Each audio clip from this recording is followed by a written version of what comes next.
Calma, amor. Calma, calma.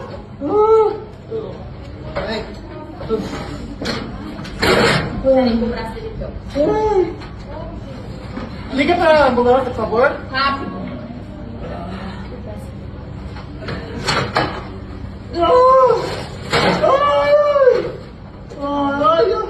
Alguém tem número da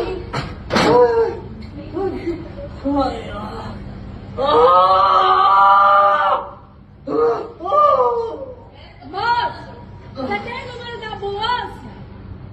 O cara caiu aqui. Ele caiu Conseguiu? Haay maatii kaas shoo akkam jirtan naguma jirtanii nuti nagaadha galata rabbii ammaan achitti maatii bal'atu shoo jedha malee kaasuu shoo jechuun hin jiru. Maa kaasuun hojjetaa hin jiru silaa irratti kan kaasuuti miti kan bal'atuuti. Dhugaan dubbadhe marbaatiin ganama keessa isaa lamatti baddee amma dhufte jechuudha. Dhugaan dubbadhe argitanii dhugaan dubbadhe marbaatiin baddee turte. Amma ብልጭ የተ እና waan baay'ee nama gaddisiisu dhugaa viidiyoo kana jechuudha. Viidiyoo jalqaba sirrii maxxanse kana laalee dhugaa baay'ee tokko na gaddisiise. Maaliif ilmi namaa akkatti du'uun beeku dhugaa akkatti du'uun beeku garuu waan hundumtuu guyyaa qaba. Egaa waaqayyo oona ittiin du'an jalqaba guyyaa lanu san namaa kataba dhugaa dubbachuudhaafi. Egaa mucichi kun jechuudha biyya Arabaa keessatti mukaayee fi yookiin naayisii jechuudha.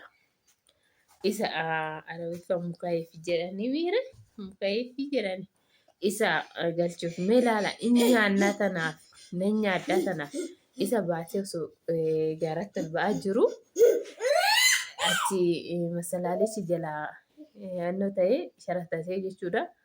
Achirraa kufee dhugaa dubbachuudhaaf waan akkasii iyyuu san baay'ee tokko keessi koo gaddi garuu nyaannaa tana mee ilaala waan nama gostu nyaannaa tana baay'ee tokko ulfaata garuu ani mana tokko yoo ta'e malee biyya Arabaa agan hojjedhe mana fooqin naga'e mana takka bichaa naga'e gizee lakki fooqin nageenye iyyuu ana jechuudha mana Arabaa. Fooqin nageenye ana lafumaan hojjedhe mana waggaa lama amma hojjedhe tokko mana duraa tokkos fooqiin qabu mana waggaa lama hojjedhe tokkos fooqiin qaba. Wanni sidaati minamina wanna saddaa hin jiru akka wanna meeshaa tabalashee keessa ta'a waan ta'eef dhugaa ni fooquma jecha na jibbisiisa garuu fooqiin jiraatte fi guyyaa nama geesse malee hundinuu kan akkasittis baatee hojjetu hin jira. Garuu biyya Arabaatitti baay'ee tokko ulfaata dhugaa dubbachuudhaaf mukaayee fi yookiin immoo mastaawotii wanni akkasii alaa wala wanni akkasii alaan gu'asuun baay'ee tokko ulfaata jechuudha.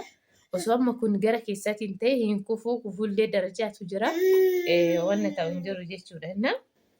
Amma garuu akkasitti kufee yoo iyyu dhugaa nan nyaadda jedhee nyaannan tun nama nyaatti sun dhugaadha dhugaa dubbachuudhaaf. Innaa baay'ee tokko ulfaata dhugaa dubbachuudhaaf. Egaa ilmi namaa hin nyaanna. Innaa dhugaa dubbachuudhaaf baay'ee tokko nama gaddisiisa baay'ee tokko dhugaa baay'ee tokko hin gaddeessuudhaan ilmi namaa gara lubbuun baatuun hin beekamu. Dhugaa dubbachuudhaaf nyaannaan tun nama nyaatti waan ta'eef nan nyaaddaa tana innis yookiin ilmoo qabataa garuu zeegaa'eessa akka ta'e hin beeku inni Itoophiyaawii miti garuu Itoophiyaan keenya maalitti immoo kana qabaatteeti wanni akkanaa beeke kan hin dirraa kufee uumaa Itoophiyaan keenya garuu kan hin beekan waan ta'eef waa'ee mukaayee fi kan hin beekan kun biyya keessas hin jiru. Kanaaf egaa